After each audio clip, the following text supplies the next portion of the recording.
Olá! Se você é estudante de medicina ou médico generalista, esse conteúdo é para você. Eu sou Daniel França, neurocirurgião, e nesse perfil eu ensino a neuro na prática que a faculdade não te ensinou, em até 28 dias. Aproveita e clica no curtir e segue o meu perfil para não perder mais dicas. E nesse vídeo eu vou falar sobre cefaleias, o que importa para o estudante de medicina e para o generalista no contexto das cefaleias dentro das urgências ou das práticas ambulatoriais. Primeira coisa que a gente tem que saber é quando suspeitar de uma cefaleia primária ou de uma cefaleia secundária. Cefaleia primária é aquela que resulta apenas de um funcionamento momentaneamente anormal do sistema nervoso central e que, portanto, tem a sua anatomia preservada.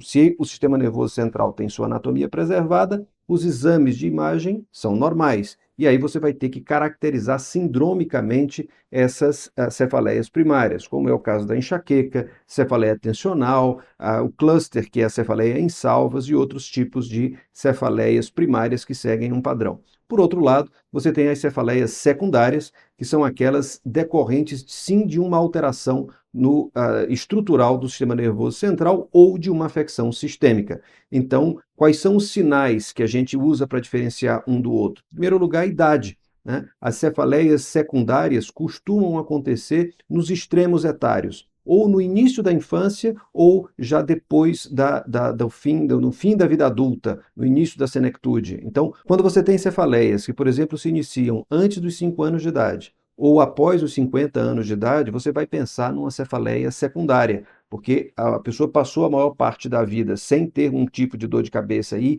já depois de uma certa idade começou a ter, o que não é comum nas cefaleias primárias, ou você tem um início muito precoce de um quadro de dor de cabeça, o que também não fala a favor das principais síndromes de cefaleia primária. Então, primeira coisa a ter. A segunda coisa é avaliar neurologicamente um paciente. Significa fazer o exame físico geral, ok? E fazer um exame físico neurológico direcionado para a neurologia na procura de algum déficit neurológico. Quando você tem alterações sistêmicas como febre, como alterações do exame físico em outros sistemas, exemplo, secreção catarral pelo nariz, ou você tem alterações do exame neurológico, você tem um déficit motor, você tem uma alteração pupilar, você tem uma alteração de linguagem, por exemplo. Quando você junta as duas coisas, você começa a suspeitar de uma cefaleia secundária. Então, primeira coisa, separar cefaleias primárias de cefaleias secundárias. Depois, no contexto das primárias, caracterizá-las, quer dizer,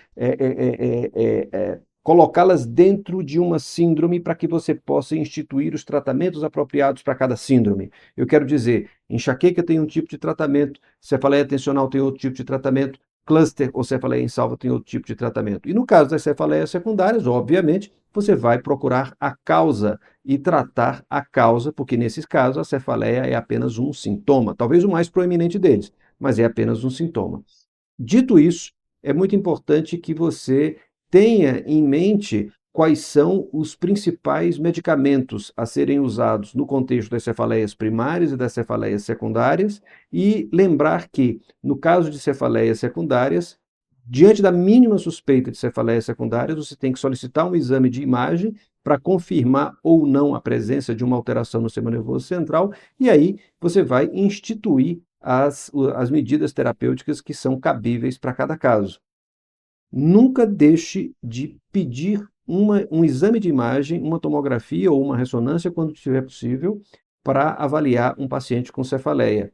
E, diante disso, você vai ter que ter noções mínimas de conhecimento sobre os exames de imagem, né? Sobre as imagens de tomografia e ressonância. Em breve eu vou falar mais ainda sobre cefaleias e vou fazer indicações aqui de cursos, de vídeos e de bibliografia para que vocês possam evoluir nesse assunto. Eu estou aqui para te ajudar, conta comigo sempre. Você tem outros colegas que precisam conhecer esse conteúdo? Marca eles aqui nos comentários e compartilhe.